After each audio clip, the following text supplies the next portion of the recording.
All right, welcome to the podcast. Thanks for having me. Absolutely. We'll get started where everyone else does. As far as earliest childhood memory, what are we getting into? Oh boy, I actually have a specific childhood memory, All and right, let's go. I'm in front of a body of water, and my dad's holding me, and I'm little, and I'm carrying a toy Jeep. And Okay, that's like the earliest memory I have. I have no idea how old it was, but I remember carrying this blue Jeep and my dad carrying me. there you go. I thought it was going to be a sink or swim type situation. I was like, uh-oh. So this lake was a family lake. Did you guys go there a lot? What was going on? Oh, I have no idea, but I'm pretty sure it was just a trip Okay. either towards Lake Michigan or Lake Geneva, something like that. Okay. So something Yeah, nice, something close by. yeah. As far as in those earlier childhood, like elementary school, did you enjoy school at all? Did you like any teachers, playing sports? What was going on? I was a 90s kid, so Okay. 80s to 90s kid, so I'm from the late 1900s. And I remember liking school, but Yeah. I don't remember being good at it. Okay. So And what did that look like to you? What was giving you the idea that you weren't good at it? I just in the objective measures of grades, Okay. uh, like it's a 2.0 and go type Yeah. situation. Okay. Um, as long as I can remember, I wasn't good at school until 2017. Okay. Hey, there was progress, still evolving. Yeah, exactly. So as a kid then, what was your after school schedule like? Was it you're home, drop the backpack off, and your parents say get outside and don't come back till dinner, or what are we looking at? I think it varied. So there were, I guess it depended, but I remember getting back on the bus. So we Okay. would the bus home, um, get off the bus, have a snack maybe, Yeah. maybe get into some homework and grind away at that. Yeah. But I do remember playing outside a lot. Yeah. Probably just like a lot of 80s and 90s kids, we stayed outside Yeah. for the majority and we found something to do. So run into the woods and play around there or go grab a toy and bring it outside. Yeah. I I can remember having a pretty good childhood. So Okay. I'm not going to be one of those interesting guests that brings a whole bunch of trauma from that early Hey, I stage. I think there's uh a story of how everyone got where they are, and I don't necessarily think trauma is always the best thing for people. So I think whatever got you to where you are now, I'm excited to hear about it. So as far as home life went in like elementary school, middle school, did your parents want you to focus on school, hanging out with friends? Were they busy doing their own thing? What was that like? So my family was kind of different in Okay. a lot of ways. So my mother was a physician, Okay. and my dad was the one that stayed with us. Let's go. That's what I'm rocking right now. Yeah, okay, so there you go. So you have like that's a loud commonality there with Yeah. that situation that you could see. So I didn't see my mother a whole lot Okay. um, in the earlier years, Yeah. but as a result, she provided us a good life, like being a Oh, physician. So, absolutely. um, so again, I can't complain anything about my childhood. It was pretty good. Yeah. So so so Um, so some of the fun stuff, some of the good stuff. What was it like having your dad around so much? How great was that? I would say that it was a double-edged sword. So I Okay. got the discipline, Yeah. a lot of good discipline, which carried me through to today. Okay. And on the other side, he was very hard on me. Mm. And then with my mother being out, she would be also very hard on me. Okay. So they were both kind of like they both had these higher standards of academics. You could Okay. probably gather from the profession of the physician. Mm, So that's good. That's a good thing, right? yeah. Um, at the same time, I, as a kid that was not good at school, Yeah. you could see how that would be. Or for me, that was there were some challenges. Yeah. Well, and I feel that the traditional school in America right now is set up for like a specific, maybe like 60, 70% of kids, and some kids learn a lot better hands-on or by doing examples or by just smaller groups, just different things that the US system doesn't really rock with these days because they're like, hey, we got a lot of kids, we got to focus on like a majority of them, and I just really hope everybody else can kind of catch up. Yeah, so I eventually found out that I'm a kinesthetic learner, so I have to get the stuff in my hands Yes. Yeah. in order to do it. And knowing that now, I'm very surprised that it didn't end up in a trade of some kind. Okay, okay. Yeah. So when you were supposed to be, we'll say more academic, or your parents had higher standards for you, did they say, "Hey, let's try learning this a different way," or you just needed to kind of grind harder at whatever was going on? I think just like Gen X and like older millennials, we just had to grind away at things, Gotcha. and it was rote. So, and I think there's a great value in that type of learning, but Yeah. it is not for everyone. Correct. Absolutely. And do you feel that the expectations from your parents came from maybe their learning or like how they grew up, or like how did they talk to you about expectations? So I think the only model that they had was the university model. Okay. Um, just having gone to college for the both of them, and that was what they knew. Yeah. So other than that, I don't think that they had experience in other types of learning, which is Okay. good. It's fine. Yeah, Did you have any brothers and sisters?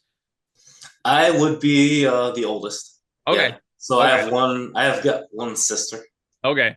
And then did you guys get along well when you were growing up? I think so. And yeah, I don't think we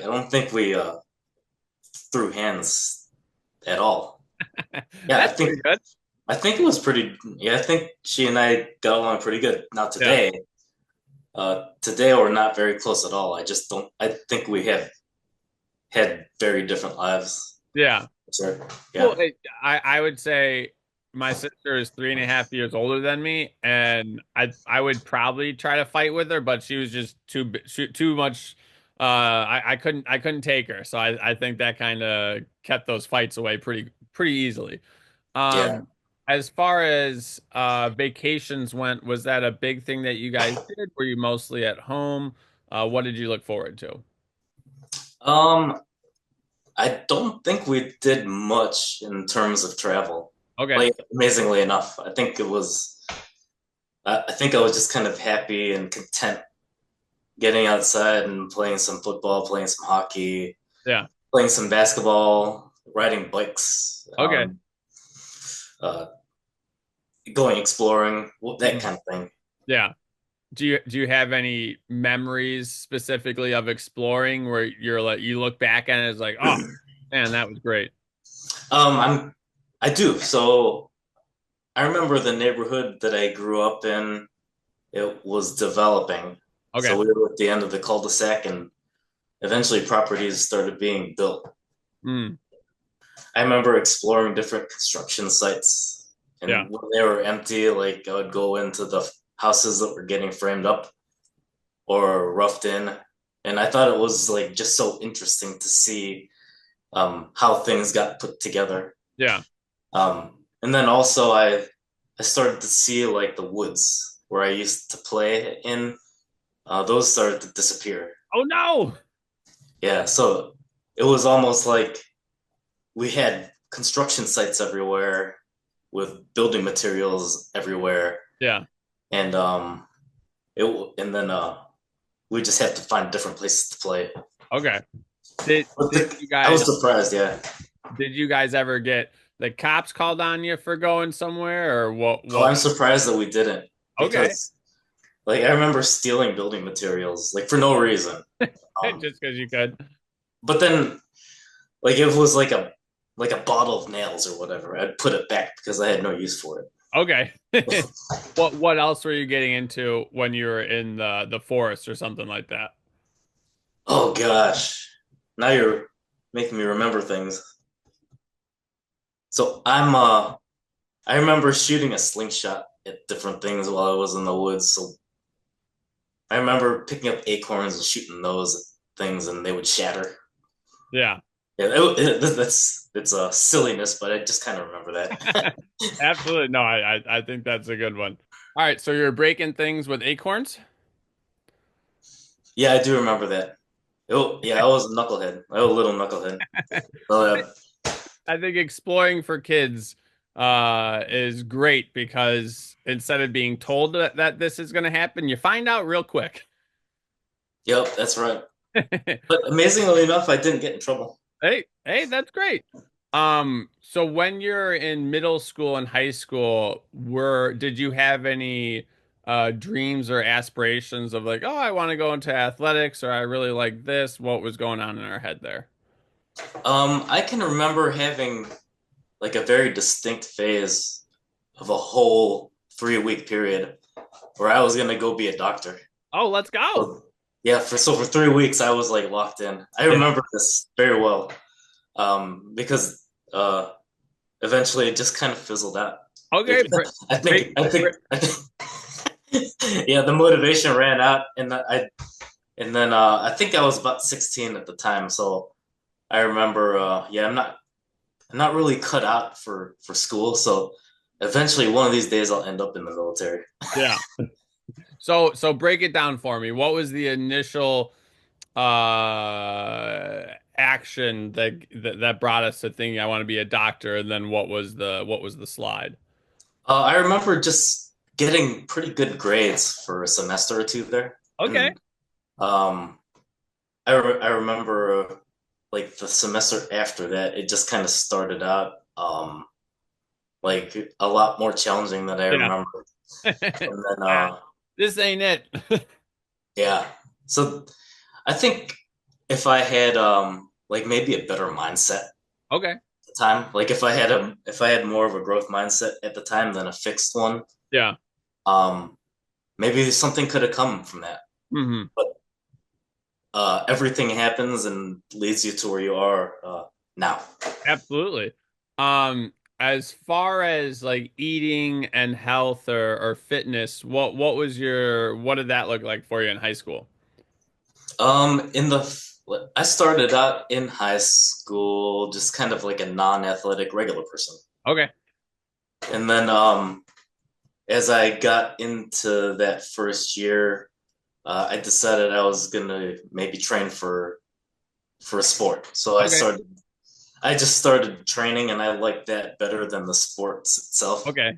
So I got into a little bit of everything. It was a little bit of JV football, some outside, just like general physical playing around. Hmm. Um, but I remember starting in the weight room probably when I was, uh, gosh, maybe 15. I Love think that. that's when it happened. I remember I took Excel gym and we hit the weight room and I think we were running like 5x5s and then a little bit of like pyramids and stuff like that. And for bench I was hitting the bar. So like there was no pyramid. It was Mhm. we're hitting 45 for reps and we're like throwing two and a halves on. I'm like, oh, let's go. And then Yeah, somebody from the football team would be hitting like 185, 225. It's like, this guy's a superhero. This is wild. Um, that's right. I what, remember like the calisthenics and the body weight stuff ended up being very helpful yeah. as assistance work for getting barbell stuff to go up. Oh, I mean, just anything at that age, you learn body control and strength, not just when picking up a bar, but just like your whole body is just like, hey, this is great. Um, so how are you picking like what kind of workouts or what are you doing? Are you reading magazines, just following friends? What's that look like? Oh, I don't know if you remember this. Maybe you're too young, but I remember Iron Man magazine. Do you remember Okay. that? I did not have it myself, but any of the trainers I went to or the gyms I went to, they definitely had that. Yeah, I would just kind of run into those whenever I could. Yeah. And like if I had a few dollars left over from working, I would buy Iron Man that month. Okay. And I would get there was some good articles in there, and they Okay. had old school emphasis in some Hmm. of the articles, and I liked your 5 sets of 5 and your 4 by 6 or three Yeah. sets of 4 lower reps. Hmm. It wasn't until like I did the lower reps that I started to get better at Yeah. the movements. So I remember that magazine being a good influence on me. That's awesome. And I think I try to focus on this a lot as far as like long-term health. Most people, when they start fitness, their path down fitness or like a healthy life, it usually starts by either reading a magazine or going on the internet, just trying a bunch of different stuff rather than, hey, when I start, I got to do the most perfect thing. I got to do this, I got to do that. That's incorrect. So I always like to highlight that's like, hey, like reading a magazine, enjoying this, just figuring it out rather than, oh, this is exactly what I got to do. It's no, we're just going to keep going working on this stuff. So Um, are you a writer today? so I would say, what was the question? Are you a writer today in that type of content? So when I first started doing this podcast, it was to show people, that I can definitely give you the perfect 2 a day workout and the perfect diet, and if you stick to it, you'll get to your goals. But, that's not how you do it. That you're gonna stop after a couple of weeks or maybe a couple of days because at one, you don't enjoy it. Two, it doesn't really make sense to you, and the motivation goes away. So there is a different way to get to where you want to be, and it's usually through lifestyle choices and having the goal of health rather than, oh, I just want to lose 30 pounds in 15 days or 30 days. Because if it was that easy, a lot more people would be doing that. Yeah, so you're nutrition, wellness, health Yeah, well, type guy. so that's what I used to do, and then my wife has allowed me to retire to stay home and take care of the kids. Okay, that's amazing. Yeah, no, it's Yeah, wonderful. congratulations. Yeah, no, thank you. It's great. I was doing phone calls for about 4 to 6 hours a day with clients, and then my wife was pregnant, and she said, "Hey, you can still do the podcast, but I'm going to need you to be with the family more." And I said, "Absolutely, can do." So what are the best skills that you've learned in your new role now? I would say the best skills that I've learned is uh, have a plan. And then if that plan goes awry, that's fine. But if you didn't have anything set up, then I think it's generally my fault if it doesn't go well. Because like I can have the plan of, oh, we're just gonna go play inside. Generally, if I have the kids outside, it's going great. So I like to plan, at least have an idea of how things are gonna go, so I at least have something to base it off of. Like I'm not taking stats of 1 through 10, how happy were you about this trip to Costco or whatever it is, but just kind of getting data points and just mental notes of what works and what doesn't. But if I just kind of free ball it, then it's just like I don't know what time breakfast is or lunch or dinner. I got to try to plan it out and then be okay when it doesn't work out perfectly. Hmm. Okay, yeah, I'm sorry to hijack you there. No, not I quite enjoy answering the questions. Um For you, you said you had a job. What was the job that you had in high school? So my mom, being a physician, she got me an interview, just like with a warehouse job in a hospital. Okay. She worked. And so I think, yeah, my first job was a supply guy in the hospital. And So how technical was that? Was it just what did that entail? it wasn't very technical at all. So I remember it was a great job though. So our crew was like maybe four people, Hmm. and I would get there at 6 in the morning, and we would receive trucks for a couple Okay. hours, and then we would um, put away purchase orders. Hmm. Do that for a couple hours, and then I remember I had a pager. Do you remember pagers? Yeah, I think my mom had one. I was like, what is going on here? Yeah, so I had a pager for the whole hospital, and I was like the pager. Like I was like the supply bitch pager boy for like the Yeah, whole building. So if someone needed onesies or twosies pulled, yeah. I would run and get them, and I might tube them up to a unit. You Okay. ever know those shipping tubes of Yeah, paper? that's wild. So you guys, so why'd they get rid of those? Geez, I don't know. Yeah, no, I think maybe the infrastructure is no longer there. They had different ways to do it, or Oh, okay. all the floors might be better forecasted Okay. nowadays. But this was gosh, when this was 1996, 1995. Well, sorry, 1997 maybe. Yeah. So I would either run it up there or tube it up.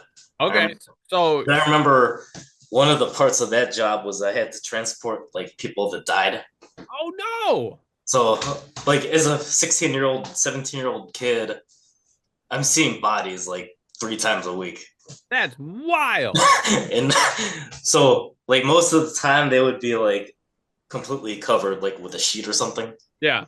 But I remember like that time in the weight room was beneficial for being able to lift people like off. Yeah. Yeah. Uh that's I can't imagine. Um, so I don't know if they would ever do that job nowadays. Like with Gen Z, like no, so but so how does the introduction to that part of the job go? Does someone say, "Oh, like just bring this over here," and you find out it's a body, or is it like, how do you learn that this is part of the job? um I remember like it was like a special code on the pager that you would see.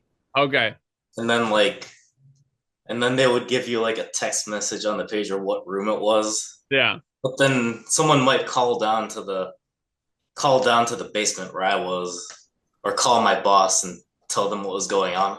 okay, And I think for me, like they eased me into it. So they already had like they had someone to help me like move the person yeah, like from the bed onto a cart for me. yeah, And then they would already like be in a body bag, I okay, remember. yeah. Yeah. And at this point, has rigor mortis set in, or are like, do you have to kind of handle with care? What's the procedure on that? From what I could tell, we hadn't been there, so I remember like taking them down to the morgue, which was like a fridge. Yeah. So, yeah. So Be- I would, I remember, yeah, we had to use a separate elevator, which was like in the back. So here's me, like 16-year-old kid, like trying to make a joke with someone like an elevator. Yeah. I'm like, I'm sorry, this patient's sensitive to light. That's pretty good. Do you feel like you had any nightmares from this job? Or that's just like, oh, this is what it is, we're moving forward. Um, I think I think it was like a quick clinical detachment. Okay. So I don't remember being freaked out at all. Yeah. Yeah, I remember the morgue was like next to other departments. So it was like, yeah, that's just another room Hmm. uh, that's like down here in the basement where no one Yeah. goes. That's And I always kind of wondered, like what people were going through in the family at that point. Okay. Did you have deaths in your family around that time in high school? I remember one death hit hit a school.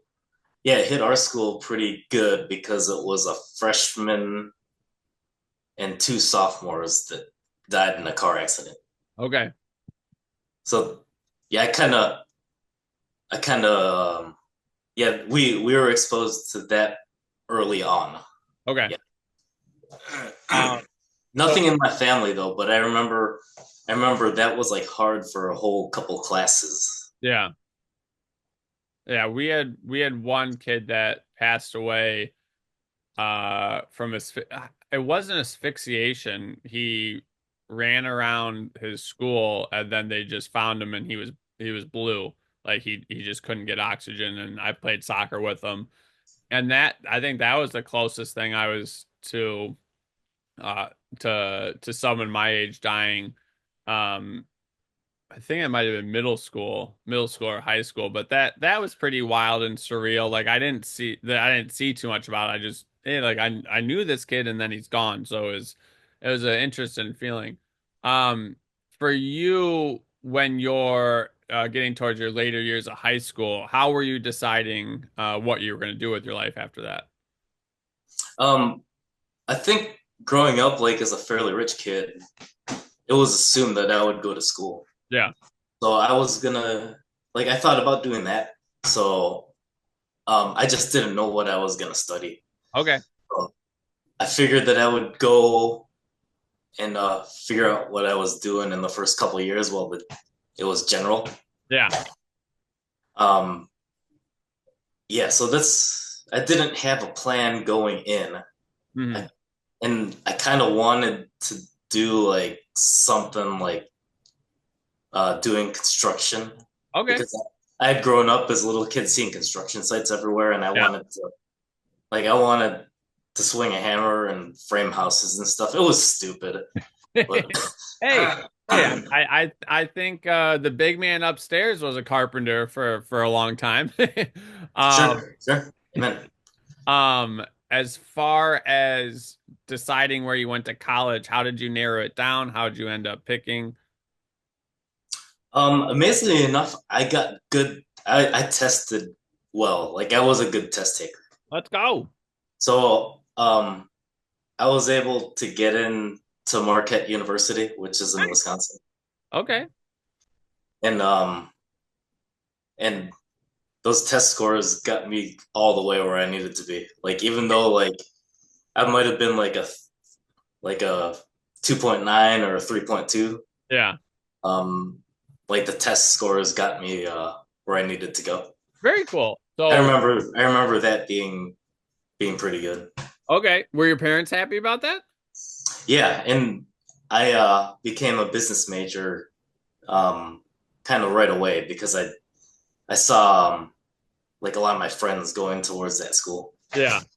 What was there any guidance from a school counselor, or is mostly just meeting the friends and then that's where they were headed? I remember I had a lot of jobs like early on, Yeah. but in college, so I was working three jobs like right away. Break that down. What do we pick up first, second, and third? The first job I got was hauling trash, so I was like with facility services. Okay. So I would go in all the dorms and I would haul the trash from all the floors, um, all the way. Like it was pretty time consuming, but it was like a good job. Yeah. My second job was in the cafeterias because I needed to eat. Okay. Didn't want to pay for a meal plan. Like I don't know if colleges have those now. Oh yeah.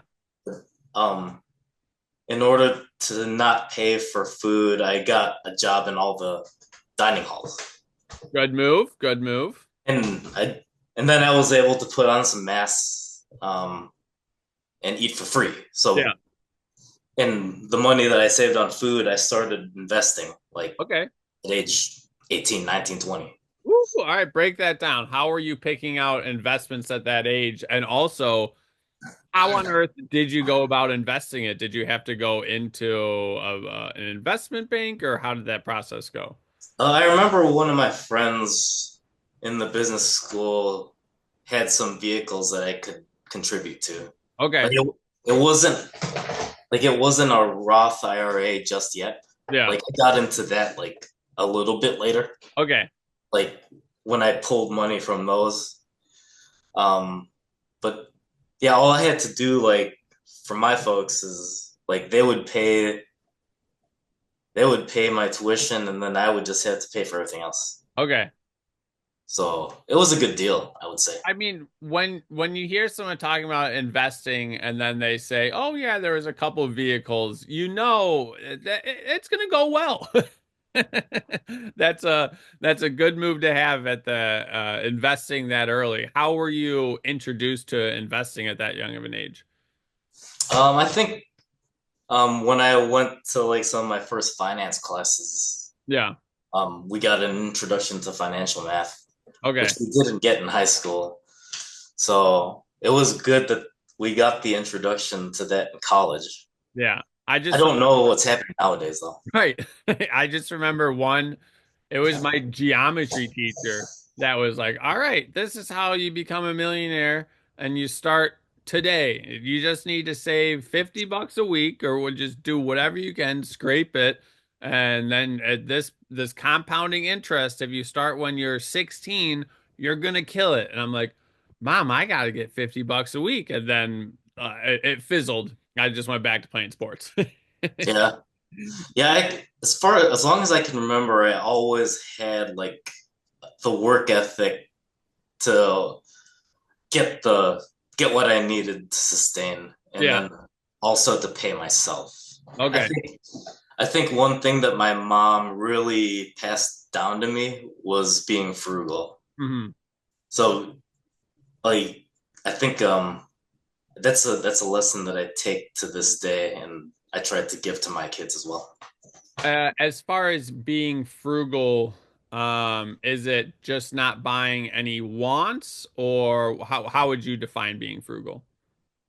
Um, I would just say it's kept to a reasonable level. Okay. Yeah, I think that looks different for a lot of people. Hmm. Yeah. So, do you have buckets? Do you have a budget? How do you determine which is reasonable level? Um, I think right now I've got three kids in private school at the moment, Oh, so there's I nothing that's know. reasonable. Yeah, there's nothing that's reasonable. So we're currently getting our asses kicked. Yeah. Um, but to me, I think it's prepaying for their further education. Right. Absolutely. I've had a lot of people on here that went to private schools and then when they went to college, they're like, it was not hard at all. Like this was enjoyable. Maybe it was even a little bit easier than the private school they went to, just because the expectation at the private school is so high, and that's just raised the bar for everybody else. Yeah, so my kids get straight A's. Yeah, I don't worry about those grades at all. They're not going to be like me. yeah. Hey, I mean, I think you turned out pretty good, but we'll determine how you got there. So you're in business school. Are you looking to be an entrepreneur, an analyst? What does the business school light look like for you? I remember in those early classes, I was really good with organizing numbers. Okay. So I think accounting was pretty good. Finance was less so, but it was probably just because I didn't study the concepts and principles as Yeah. I needed to.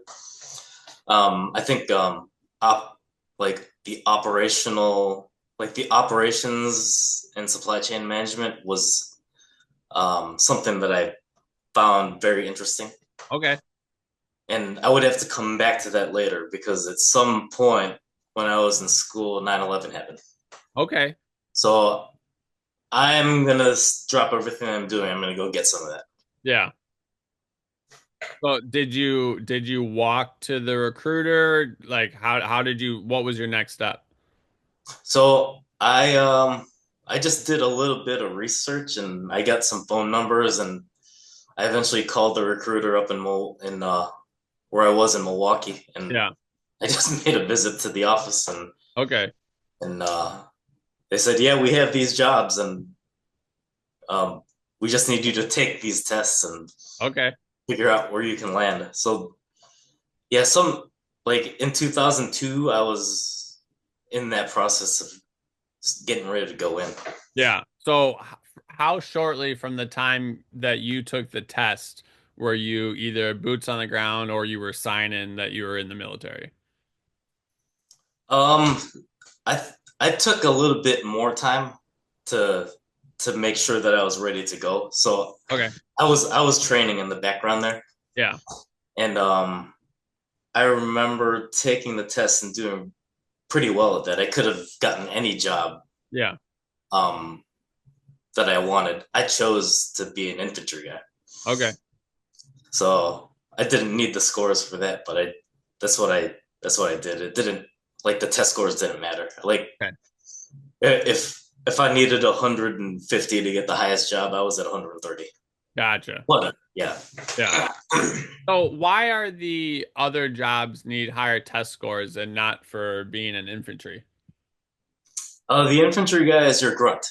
Okay. That's your person that closes with and destroys the enemy. Yeah. That kind of thing. Um, the other jobs are skilled technical. Yeah. Like you're talking about officers. You're talking about your medical, your aviation, your Yeah. electronics, and mechanical, that kind of thing. Mhm. Yep. But I feel like um if you're in the field, you being knowledgeable and I'm trying to use the correct words and they're losing me, but I feel like being not necessarily high IQ, but able to like learn and adapt, I feel like that would be a good thing for infantry to have.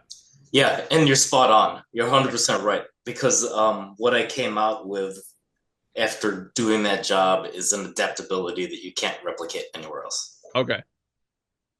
So I think that was the best thing for me, Yeah. and I wouldn't change a thing. Okay. So if you don't mind talking about it, what was some of the things that you still remember that you're like, hey, what was it? What was the process for you like being overseas? I did 24 months in combat. Okay. So those are that's 2 years of stuff with stories that are not mine to tell. Right. Um, I guess I could, but they're not just my stories; they're other Mm. people's as well. So Yeah. I'm gonna reserve those. Uh, Um, as far as so 24 months, is it 3 months on, 6 months on? What's the time frame? oh, you had tens, 12s, Oh 18, shit. 14. Yeah, I mean, yeah. There's So I did Iraq and I did Afghanistan. So it's between those two Okay. locations. And what is the mindset when you come home? Because I feel like your cortisol level and you're always on if you're overseas. Were you able to relax, or was it only when you got back that you're able to kind of decompress? I don't think decompression ever happened between the in that time frame. I Okay. don't think it did. So in 2006 to 2007, for example, that could have been 14 months Okay. with a leave somewhere in there in the Yeah. middle. Um, but when you get back, you might refit for a little while, but then you're into individual training, Right. collective training, professional development. It's a workup. Yeah. The uh, the military was doing these life cycles Hmm. in which you would deploy for 12 to 14 months or 12 to 15 months, and then you would have a workup um, of 10 to 12 months and then go again. Yeah. So if you're not training for the overseas, you're overseas. Okay. And the intensity of that training. it would it would ramp up. So at the individual level and the professional development level, it would be a lower intensity. Yeah. As you get into collective training, the intensity ramps up. Yeah. It gets higher risk. You might have more live fire stuff. Hmm. You might have to travel somewhere to go to the field for several weeks. That Yeah. kind of, yeah. Was there if there was ever some question of like, hey, should we be doing this or like is this the best move for either like the country or the military, how would that be responded to by the higher ups or just you weren't allowed to ask questions? I don't think I remember asking those questions. Okay. I think after 9/11, they got us do whatever. Right. And by the they, it was the military and Yeah. your Boeing and your multinational um, your corporations who were in charge. I Yeah. remember not asking the questions though. Hmm. Yeah. Um so when you're so was it Iraq then Afghanistan? That was the move. Yeah, so Okay. yeah, exactly. And then when they say, "Hey, we're going to Afghanistan," what was the reason behind that? Let's see, that was 2008, 2009. So there was another surge going on under Yeah. President Obama. So there was more troop strength required in Afghanistan at that point. So I remember I was supposed to get out. Yeah. And then instead of getting out, there's something called a stop loss, which means that no, you're not getting out, you're going to Afghanistan. I thought that was a financial thing, so you don't lose your ass on a trade. But Yeah, and now a stop loss is a different thing that you could do while you're doing day trading or swing trading. But that was a different thing when you're about to get out of the military. so they say, "Hey, thanks for showing up. You're going to be done in a couple of months." Just kidding, you're back in. How did you handle the news? I think I remember I would have rather just said yes, you're going than have it up in the air. Okay. And I remember my son was 4 weeks old when I deployed. Oh shit. Yeah, I remember that. That's why I remember. So I think we just kind of handled it. Yeah. But like I said before, like we'd never decompressed. Yeah. Like it was just like we were just like we just had all this stress bottled up from the previous 2 years going into 2008. Okay. I don't know if that makes sense, but Well, yeah, would you set an example to an animal just being consistently chased by a lion and it always has to be aware and it kind of can't take a breath? Would that be a similar without there being like another job that I would be comparing it to? I would just say there's the constant threat of or you're just trying to survive consistently and there's I something think I think you're right. I think there was some of that physiological fight, flight, or freeze yeah, going on, and then there's life stress happening on top of that. yeah, So, like, we got married. Yeah, my wife and I got married in 2007. I was on leave from Iraq. okay, So, that first year of my marriage, I'm overseas anyway. yeah, So, my son's born, and then 4 weeks later, I'm in Afghanistan. hmm, So I miss that first year or so being gone again. So it's almost like my family or my wife is going through these stresses without me. yeah, And I have no idea what she's going through. hmm, And I think she has no idea what I'm going through. And right, at the same time, I might be too busy to call, and there's anxiety behind that. So I think that's a good example of all these stresses piling up. yeah. There's a video of a gazelle being chased by, it might be an antelope or something, being chased by a cheetah, and it gets away. Like the cheetah lays down, got tired, didn't get it, and then you can see the gazelle like taking big breaths, relaxing, and kind of able to settle down and get out of that fight or flight, where I think most people are just constantly in that, whether it be like regular stress from work and stuff like that, but you were in it. Like you were constantly being battered from all sides, possibly death, possibly having to make these types of decisions. Um, do you feel like the military needed to keep you in that space to keep you aware and not complacent, or you feel like there could have been some other options? Gosh, that's a good question, and I have no idea how to answer that one Yeah, because I think we just did what we had to do. right. Yeah. Yeah, Uh, I have no idea how they could have taken care of us better. Yeah. When you get home, is there a process of getting you out of the military? Is it like a positive one? Is it, hey, if you need help, let us know? What's the situation back then? Gosh, I don't remember that being very easy at all. Okay. I remember getting back in December or January Yeah. or something. And I was supposed to get out in February or March, and the unit was not there yet. So I'm trying to navigate the process just by talking to random people Oh no. at the installation. So they knew the process, but I didn't. So Okay. I just had to kind of walk around and check all the boxes that I needed to. But Yeah. at the same time, I can understand why people just stay in It's like because getting out was so stupid. it's like walking around in IKEA. It's like I think I can get out of here, but I might just stay.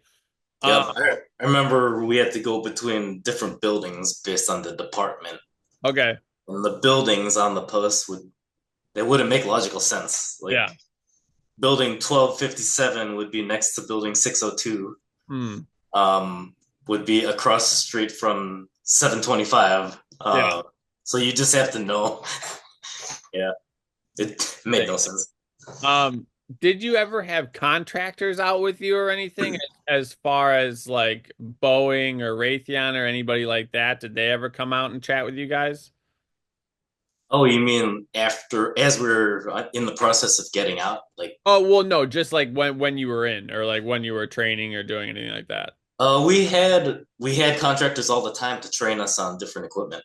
Okay. So we had to rapidly field different pieces of equipment all the time. So um, there would be people sent out to us to train us on new stuff all the time. Yeah. Yeah, whether it be radios or different weapons, Do that you kind of thing.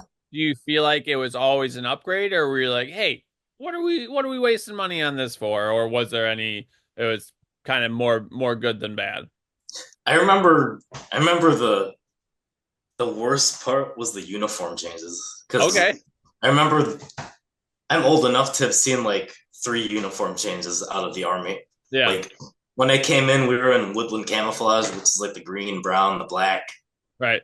There was also desert camouflage, which was like a chocolate chip pattern. Okay. But then a couple months in, we switched to a new pattern of digital camouflage, Yeah. and then I'm still young enough to remember another uniform switch to what they're using today, like that Okay. multicam. Yeah. But I remember the uniform fieldings being the worst because everyone would just have to drop what they're doing and go see this contractor at the warehouse. Yeah. Go get new uniforms. Um, but I remember like the hard equipment, the hardware stuff. Yeah. That was just, hey, we need a handful of guys to be trained the trainer people Okay. and on this weapon or Gotcha. on this vehicle, Yeah. on this vehicle feature. Mm. So I remember that being pretty good. Yeah, Okay. we were stationed up in Alaska, so Oh wow. um, when we were at home station and doing training on equipment or individual or collective training, outside. Yeah. Um, I would say that that was a good duty station for that. Nice. What was the best part about being in Alaska? I would say the scenery. Yeah. Um, they also paid you extra for being there. Hey, there you go. I remember that. Yeah. And then I can clearly remember one day where we were jumping. We were jumping just jumping at night, Yeah. parachute jumping, static line operation. Okay. Um, I remember jumping into the Northern Lights. Wow. So you would exit the aircraft and you'd see these Northern Lights everywhere. That's wild. I was in Montana 3, 4 months ago, and the Northern Lights were there.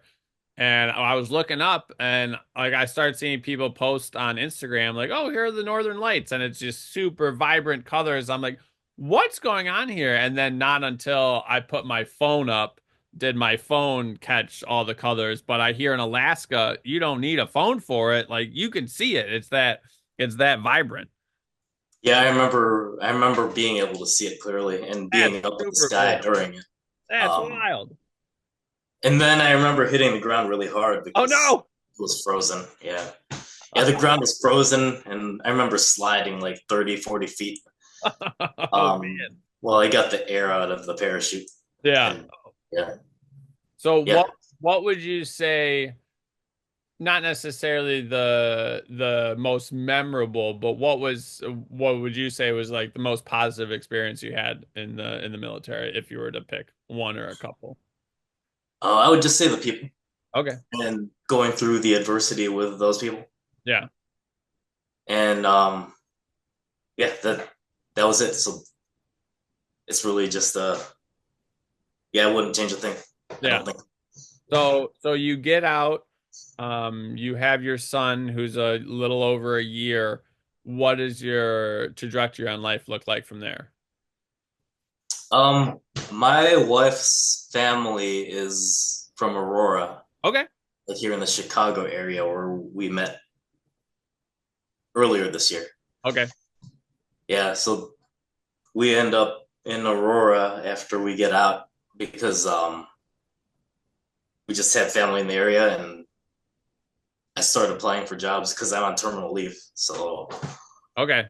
yeah, I remember having like 90 days off and just kind of using those to try to make a transition. Okay. So I had no idea what I was doing. And did the military give you much help as far as with an exit, or it's just like you're gone, you're gone.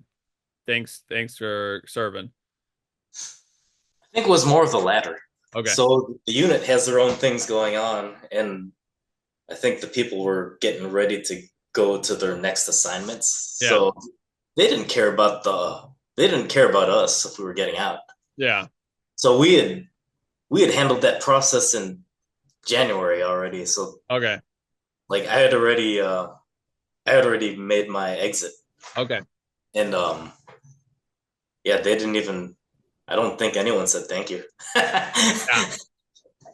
What do you think causes that? They're just so into it that they can't believe that anyone would leave, or what do you think that mindset's about?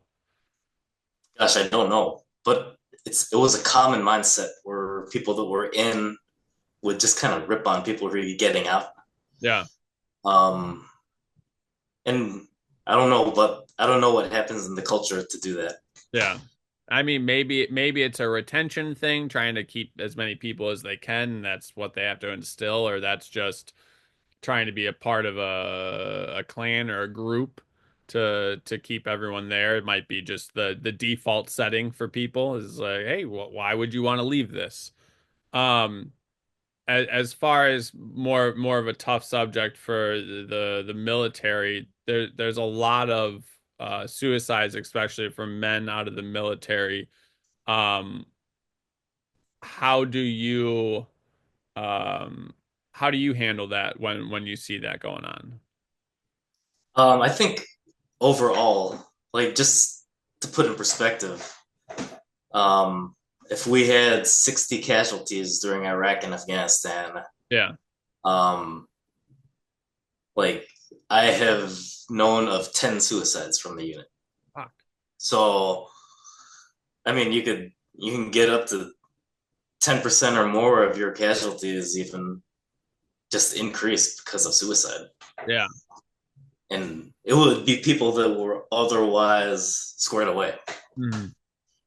Yeah, I remember one of them. Like I remember for our unit, this one artist came in to do a painting for us, and he uh he put this guy's likeness on there after our deployment. But 10, 15 years later, the guy killed himself. Yeah. So yeah, I don't have a good answer on that one. I just know that it's happening, and Right. yeah, we have seen it. Has there been a larger outreach? 'Cause I see there's more foundations. Has anybody found any success with either treatments or medications or I'm trying to think of what they're doing now for PTSD. It's now I don't remember what it is. Um, but have you heard of any of those things being beneficial to people coming out of the military? Gosh, but there's all kinds of different resources out there, and I remember one of them. It just happened to be sitting on my bulletin board, and I don't, and I could probably state like without really hesitating that I probably wouldn't be here today Yeah. if I didn't see that phone number. Okay. So there's a pathway to get help for anyone there. Yeah. And for me, unfortunately, it was like I had let it ride for 8 years before doing so. Okay. So it So so it's not just an instant thought, it's just creeping in, building. I can handle this. It's not me. I'm different. Like what's those 8 years of building up like? I think life stress is happening at the time. Like you may have you may think that you've made the transition, but you still haven't decompressed. Yeah. So like I guess it would be just kind of a delayed impact. Yeah. I think that's what happened. So let's see. Afghanistan's in 2009.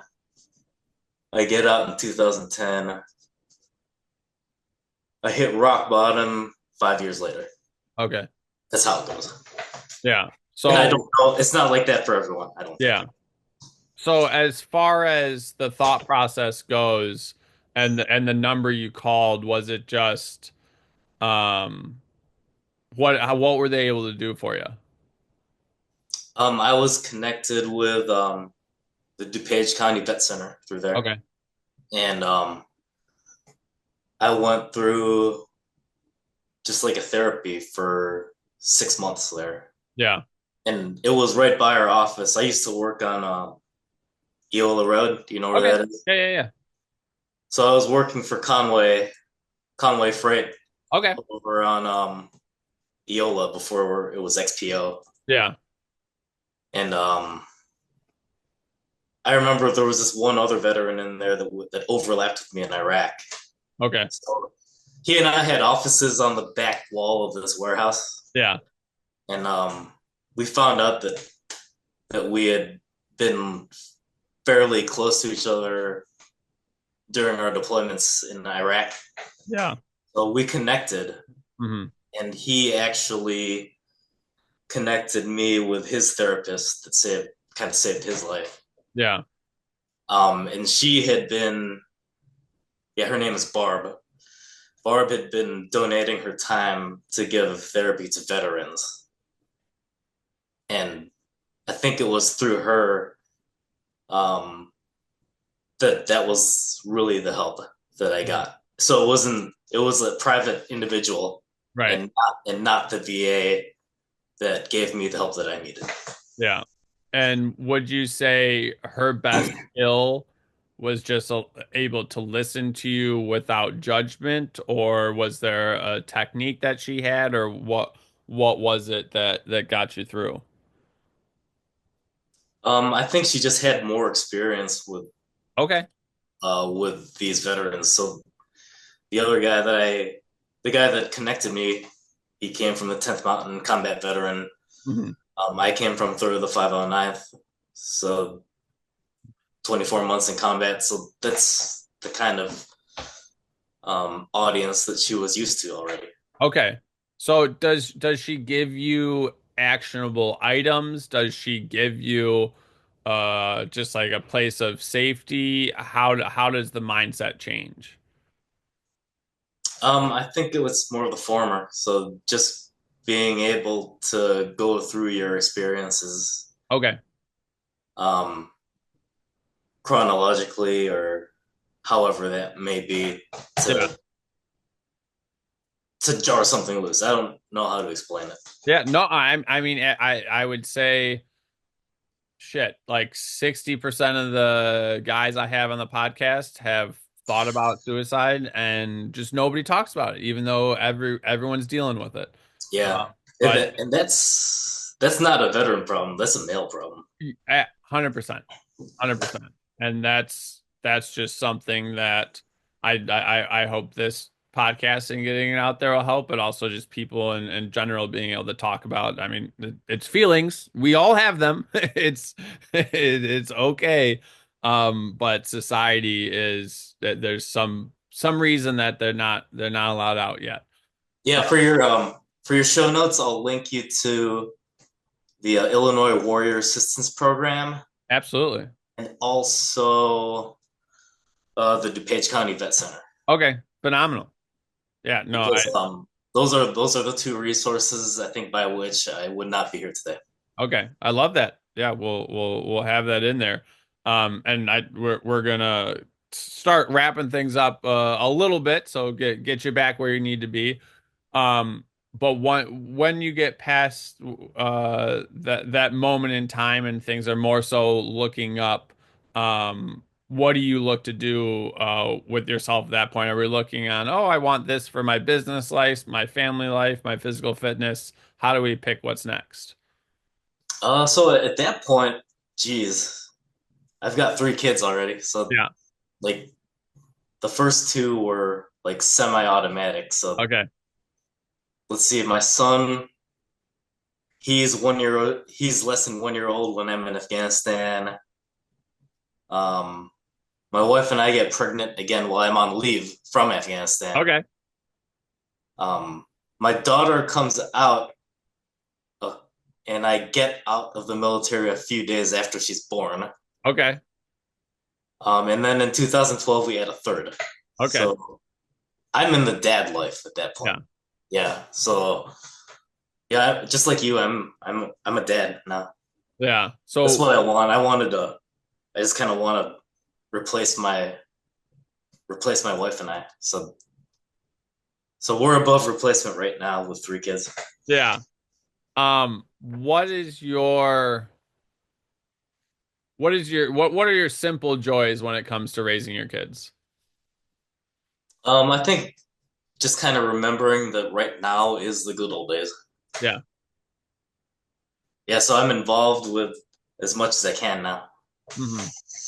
So yeah, not I just try to be involved and be a good example for them as well. Yeah.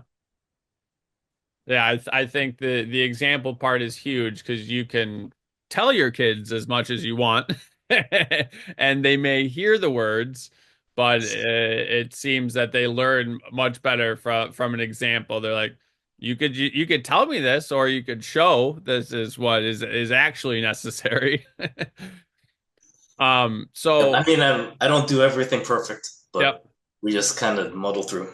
Yeah. Well, and I would almost say highlighting that the not doing everything perfect and making the mistakes has been something I enjoy doing because it helps me realize it's okay. Like I used to think can't do anything wrong. I got to do this perfect, or I'm a bad dad. There's all this other like I should be doing better, but mistakes are okay. And just allowing the kids to see that has helped me as well.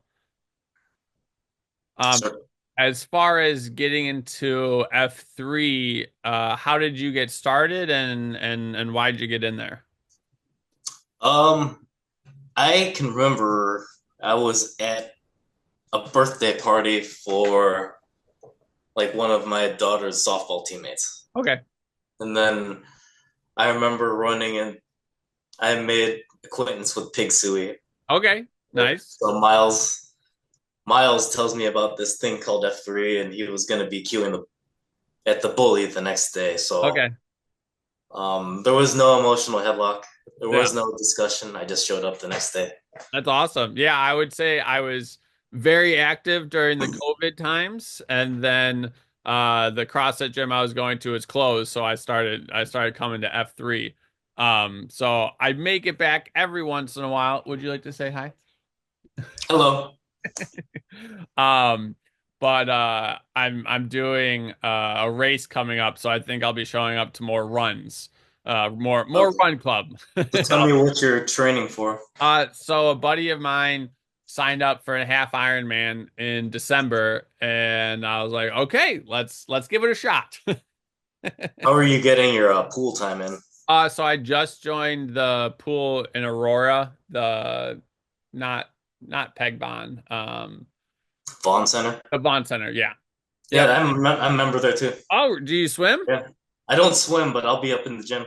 Oh, very nice. Actually, if you go look into the track, you'll probably see me pushing the sled on the other side. Okay, So, very nice. yeah.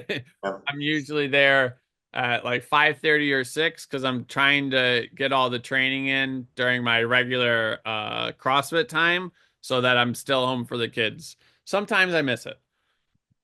Oh, there you go. Well, Um, I wish you all the best in your training there. thank you. So as far as the last two questions go, what's your definition of health? Not necessarily the dictionary definition, but what is health to you? I would just, for me, it's doing what you want to do for as long as you can. Okay. Love that. And then what is something in your life that people listening to the podcast would be able to take away as a positive? For all you veteran guys, go get the help. Don't wait 5 years. Amazing. Thanks so much for coming on the podcast. All right, thanks for having me.